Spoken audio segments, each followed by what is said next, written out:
There are those who feel that you can use taxation as a means of spurring or achieving a certain economic objective, such as putting on a tax on imported food items, for example. The challenge with that is that the people who are going to pay that tax are Jamaicans. The analogy was drawn that we have put on a tax on people who travel to Jamaica, and we have put it in a special fund called the TEF, or we have put on a special tax on incoming telephone calls, and we have put that in the Universal Access Fund. But you should ask yourself the question, who pays those taxes? Is it Jamaicans? No, these taxes in the TEF and in the Universal Access Fund are generally paid by foreign consumers. But if you were to put a tax on imported goods, who are the ultimate consumers of that imported good? It is the Jamaican people. So there is no real benefit in any way creating any new productive activity here by putting on a tax on imported goods. The real conversation about the expansion of productivity in agriculture is about how do we get greater technology integration into agriculture? How do we put better financing for agricultural projects?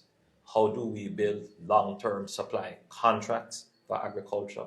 How do we support agriculture with storage so that in times of much or in times of plenty, there is stable output?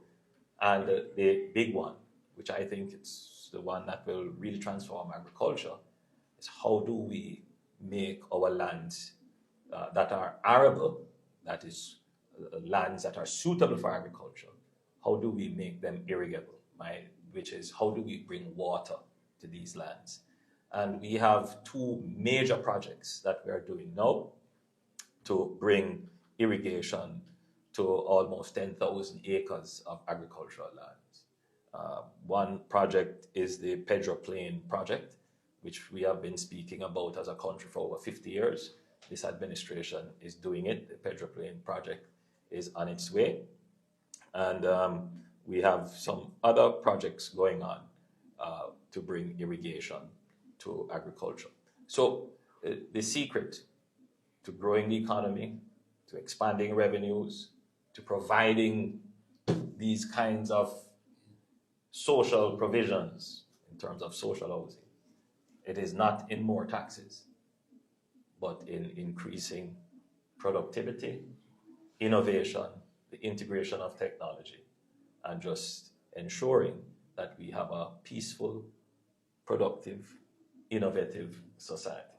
And so with that, we will be able to give more services like these to persons like my friend here, Jason.